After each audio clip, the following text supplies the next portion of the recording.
All right.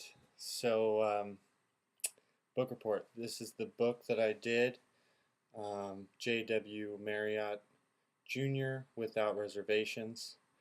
Um, Really cool book. I decided to do the book because I've known Marriott, uh, first hotel I ever stayed at as a kid, and we've talked about it in almost every class I've been in the school. So I figured maybe time to learn about the guy, and I'm glad I did. Um, he wrote a great book. He did it himself. He had a writer, but it was pretty much all his words and really good insight from him. Um, First off, he just tells this great story of how the company came about. And it really started when J.W. Marriott was coming home from his mission.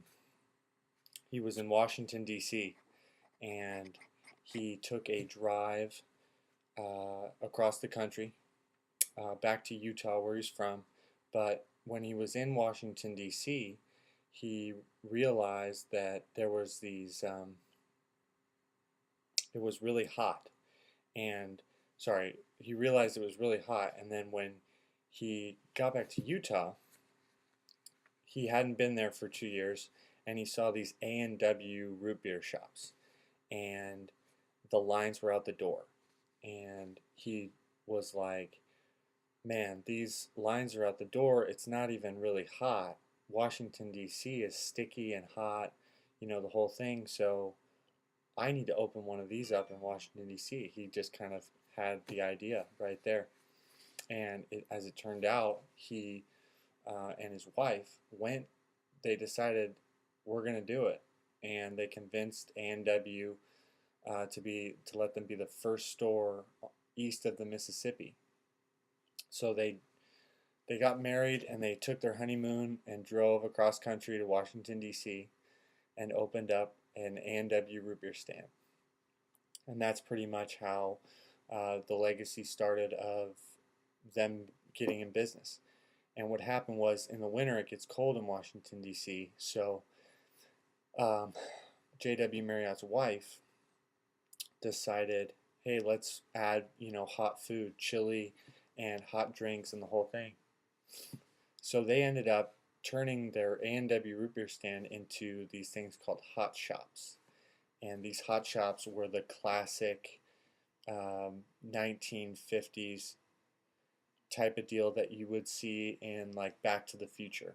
Those bars with the really clean, the whole thing is, you know, it's like a local meeting spot. And that's really what they started. They were part of that era. Their business took off because when they started opening hotels, it was right in the kind of the golden era of travel when planes and roads were being built at a massive rate, and they really got lucky. They did it at the perfect time. But the book itself has um, a lot of great lessons, um, and you know, the first real lesson is, and it's like the title of the first part of the book is put people first.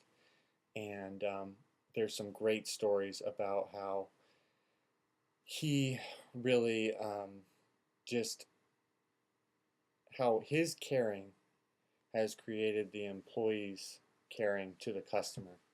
Um, the classic lesson is that he gives off is, people will do what you ask them to do.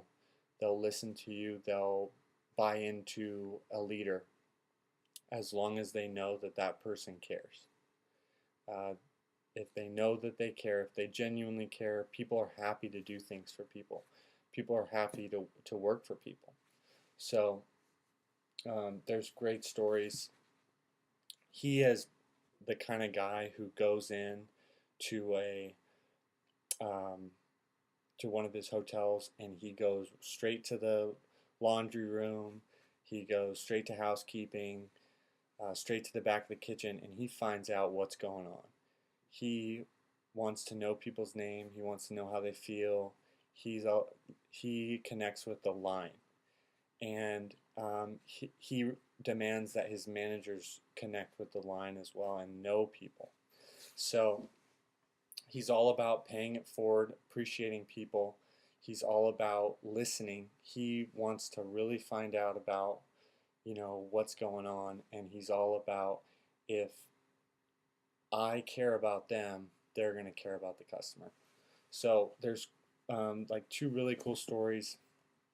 One, he talks about one of his employees where a customer comes in who's got a double arm cast, and a person from laundry helps her each morning she's there do her makeup because she's at a convention and she needs to get ready.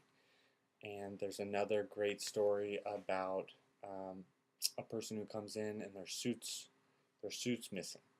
They lost it in travel, and an employee lends a suit to this guest so that the guy can go to an interview. Um, Another one would be there's an employee paid for someone's cab because um, they didn't have any change on them. So a lot of cases where he feels like his employees care because they know that he cares about them. Um, the second part of the book is all about how he is pursuing excellence in the company. He's all about the details. He's all about the details, and he wants to demand excellence from his manager. So when he comes into a place, he goes out and he is looking not to see what the manager has done to the bottom line, but he wants to see how the employees react to the manager and how um, the manager reacts to the employees. Does the manager know their name? Does the manager know what they're all about? Do they smile at him? Do they like him or her? And it's all about his hands-on manager. If you're not a hands-on manager, he says that you're going to run into problems. You have to know what the employees are talking about, what they are feeling, or else they're going to not feel like you care. And I think it's pretty cool. Third part of the book is all about oh, embracing change. He talks about two main things: preserving order amid change, and preserving change amid order. He never wants to be um, a guy who, when the company is changing, he loses that order, and that mission of the company is to cater to people, classic guest service, the whole thing. But he has to be able to create change constantly to survive, because that's how you have to do it in the hospitality world. Have to be moving at a really fast rate.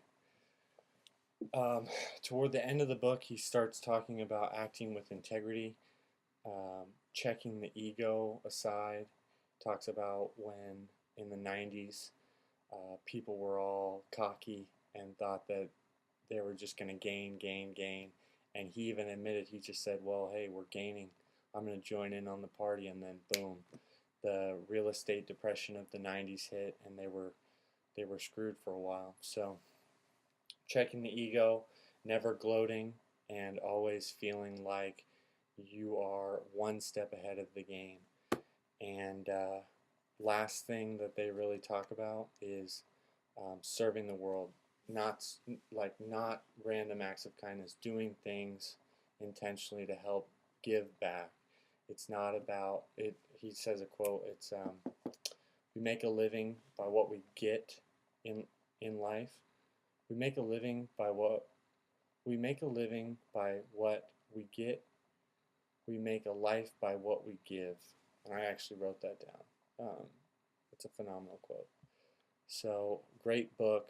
Super glad I read it. It's going to help me out long term for sure. Thanks.